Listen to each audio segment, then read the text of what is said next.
ఒక ఇల్లు కొనుక్కున్నవాడు మరొక ఇల్లు కొనుక్కోవడం చాలా మంచి విషయమే. ఒక కారు ఉండగా మరో కారు కొనుక్కోవడం చాలా మంచి విషయమే. కానీ ఒక పెళ్లి జరిగిన తర్వాత ఒక భార్య ఉండగా మరో పెళ్లి చేసుకోవడం నరకప్రాయమే. ఒకసారి పెళ్లి జరిగితేనే నరకం అని చెప్పొచ్చు, రెండవ పెళ్లి అంటే జీవితం నాశనం అయిపోయినట్టే. ఇప్పుడు అలాంటివి జరగకూడదు. మన పిల్లలు సంతోషంగా ఉండాలి.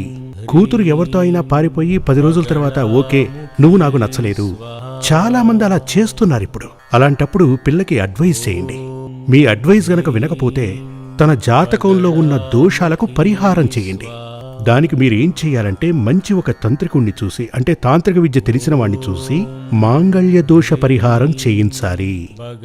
స్వయంవర హోమం, స్వయంవర యంత్రం. మీ అబ్బాయికి అలా ఉంటే గనక కళత్ర దోష పరిహారం చేయించాలి. ఒకవేళ అమ్మాయికే ఉంటే పతి దోష పరిహారం చేయించాలి.